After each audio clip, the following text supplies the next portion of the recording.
Salut à toutes et à tous. Alors je le sais, ça fait longtemps que vous voulez débuter le surskate, mais là c'est l'été, il fait beau, le bitume est bien sec et c'est donc le moment idéal. Alors je sais que vous n'avez pas beaucoup de temps pour regarder des longues vidéos sur YouTube et donc petit challenge aujourd'hui, je vous donne toutes les bases pour débuter en surskate en seulement 5 minutes. Et donc dans cette vidéo, je vous explique ce qu'est un surskate, comment le choisir, comment démarrer, comment freiner et s'arrêter et surtout comment pomper pour prendre de la vitesse.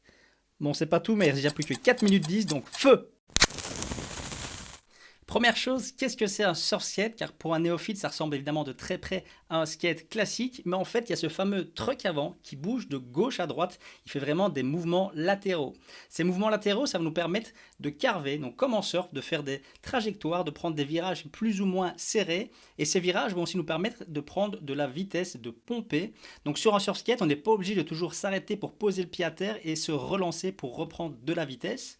On voit aussi que ce truck, il est plus haut qu'un skate classique. Pourquoi? Parce que quand on va carver sur un skate comme ça, la planche va s'incliner, donc on va prendre des prises de quart. Et si le truck n'était pas plus haut, on risquerait d'avoir une fameuse wheel bite. Donc c'est quand la roue va vraiment toucher ce deck. Et là, c'est l'arrêt net et c'est la chute assurée. Alors le surf skate du coup c'est génial pour l'entraînement surf, ça permet vraiment d'être toujours debout sur sa planche, de répéter des mouvements de surf encore et encore pour les reproduire plus facilement sur l'eau. Mais attention, le surf skate ne s'arrête vraiment pas à ça, c'est un sport hyper fun en tant que tel, ça permet de faire de la balade avec des potes ou seul et de s'entraîner sur un parking, ça permet aussi de faire du pump track, du bowl, etc. Donc il y a pas mal d'évolution et de fun en surf skate, même si on ne fait pas de surf. Il y a 3 critères vraiment fondamentaux pour choisir son premier surf skate. Le premier, c'est la taille. Donc la taille de votre surf skate, elle est mesurée en pouces, par exemple 31 à 34 pouces. Et surtout la wheelbase. La wheelbase, c'est la distance entre les roues.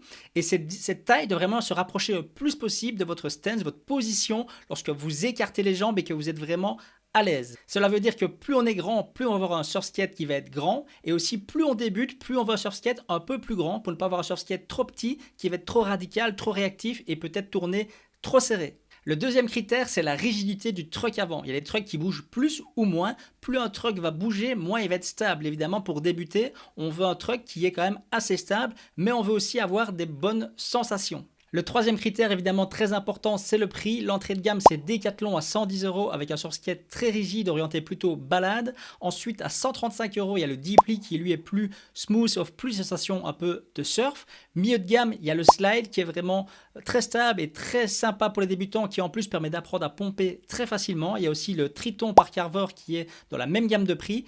Et ensuite, les hauts de gamme, au-dessus de 300 €, on va avoir Yo, Carver, Smoothstar, etc.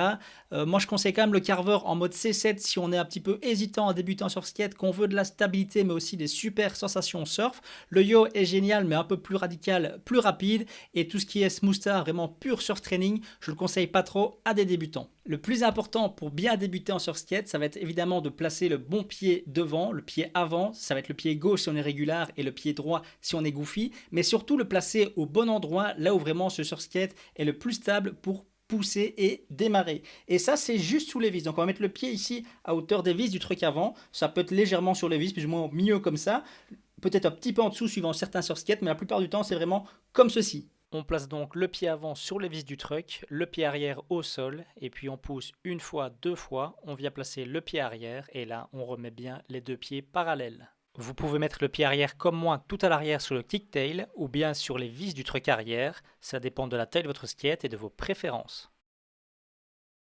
Pour s'arrêter, on replace le pied avant perpendiculaire à la planche, et puis avec le pied arrière on vient le poser au sol une fois, deux fois, trois fois, jusqu'à l'arrêt. Ou alors si on a plus de vitesse, on peut s'éjecter et se jeter vers l'avant, ce qui a l'avantage d'arrêter le surf skate net et de ne pas le laisser continuer tout seul.